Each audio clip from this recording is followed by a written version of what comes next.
Your excellency, chancellor Scholz, दोनों देशों के डेलीगेट्स, मीडिया के साथियों, नमस्कार।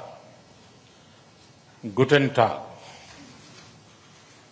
सबसे पहले मैं चांसलर सोल्ज और उनके डेलीगेशन का भारत में हार्दिक स्वागत करता हूं। मुझे खुशी है कि पिछले 2 वर्षों में हमें तीसरी बार भारत में आपका स्वागत करने का अवसर मिला है। भारत और जर्मनी की स्ट्रेटेजिक पार्टनरशिप की व्यापकता का अनुमान आप पिछले 2-3 दिन की गतिविधियों से लगा सकते हैं। आज सुबह हमें जर्मनी के एशिया पैसिफिक बिजनेस जगत की कॉन्फ्रेंस को संबोधित करने का अवसर मिला। मेरे तीसरे कार्यकाल की पहली आईजीसी मीटिंग अभी कुछ देर पहले संपन्न हुई है। अभी हम सीईओ फोरम की बैठक से आ रहे हैं। इसी समय जर्मन नौसेना की शिप गोवा में पोर्ट कॉल कर रही है और खेल जगत भी पीछे नहीं है। हमारी हॉकी टीमों के बीच फ्रेंडली मैच भी खेले जा रहे हैं। साथियों, चांसलर सोल्ज के नेतृत्व में हमारी भागीदारी को एक नया मोमेंटम और डायरेक्शन मिला है। जर्मनी की फोकस ऑन इंडिया स्ट्रैटेजी के लिए मैं चांसलर सोल्ज का अभिनंदन करता हूं। इसमें विश्व के 2 बड़े लोकतंत्रों के बीच पार्टनरशिप को कॉम्प्रिहेंसिव तरीके से मॉडर्नाइज और एलिवेट करने का ब्लूप्रिंट है। आज हमारे innovation and technology road map launch किया गया है।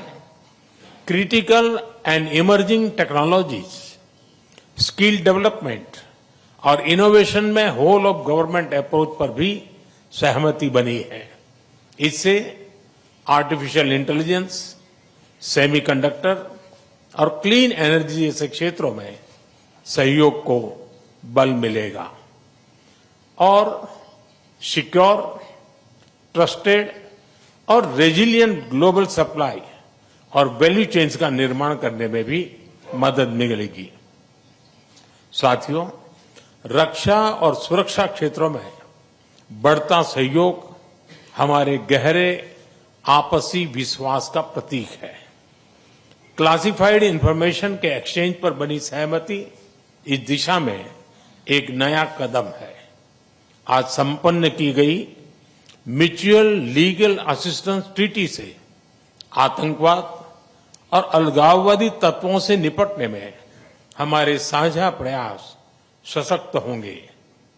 ग्रीन एंड सस्टेनेबल ग्रोथ के साझा कमिटमेंट पर दोनों देश निरंतर कार्यरत है। आज हमारी ग्रीन और सस्टेनेबल डेवलपमेंट पार्टनरशिप को आगे बढ़ाते हुए हमने ग्रीन अर्बन मोबिलिटी पार्टनरशिप के दूसरे चरण पर सहमति बनाई है और ग्रीन हाइड्रोजन रोड मैप भी लॉन्च किया है। साथियों, यूक्रेन और पश्चिम एशिया में चल रहे संघर्ष हम दोनों के लिए चिंता के विषय है। भारत का हमेशा मत रहा है कि युद्ध से समस्याओं का समाधान नहीं हो सकता और शांति की बहाली के लिए भारत हर संभव योगदान देने के लिए तैयार है। इंडो पैसिफिक क्षेत्र में अंतर्राष्ट्रीय कानूनों के तहत फ्रीडम ऑफ नेविगेशन और रूल ऑफ लॉ सुनिश्चित करने पर हम दोनों एकमत हैं।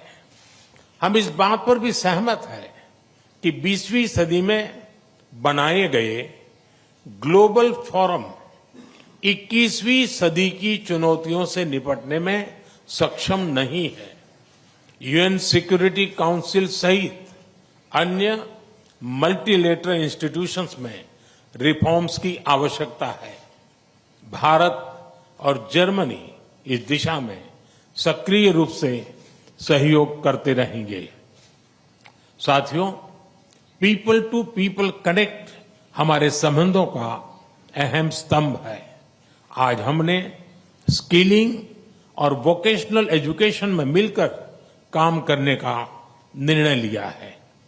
आईआईटी चेन्नई और ड्रेसडेन विश्वविद्यालय में भी समझौता संपन्न हुआ है, जिससे हमारे स्टूडेंट्स ड्यूअल डिग्री का लाभ उठा पाएंगे। भारत की युवा शक्ति जर्मनी की प्रगति और समृद्धि में योगदान दे रही है। हम जर्मनी द्वारा भारत के लिए जारी की गई स्किल्ड लेबर स्ट्रेटेजी का स्वागत करते हैं। मुझे विश्वास है कि हमारे युवा टैलेंट पूल को जर्मनी के विकास में योगदान देने के बेहतर अवसर मिलेंगे। भारतीय टैलेंट की कैपेसिटी और कैपेबिलिटी में इस विश्वास के लिए मैं चांसलर शोल्ज का अभिनंदन करता हूं। एक्सेलेंसी, आपकी भारत यात्रा से हमारी पार्टनरशिप को नई गति, ऊर्जा और उत्साह मिला है। मैं कह सकता हूं कि हमारी पार्टनरशिप में क्लैरिटी है और इसका भविष्य उज्जवल है। जर्मन भाषा में कहूं तो आलेस क्लार, आलेस गुड। बहुत बहुत धन्यवाद। दाके Shawn.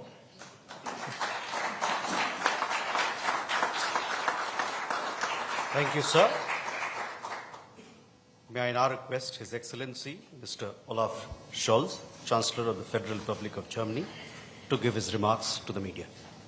Sehr geehrter Herr Premierminister, lieber Narendra Modi, vielen Dank für den freundlichen Empfang hier in Neu-Delhi.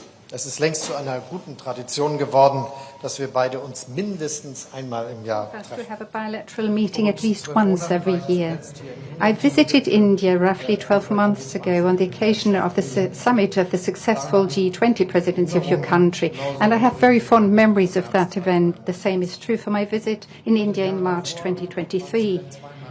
And the year before that, you visited Germany twice. First as a guest at the G7 summit in Elmau, and later that year,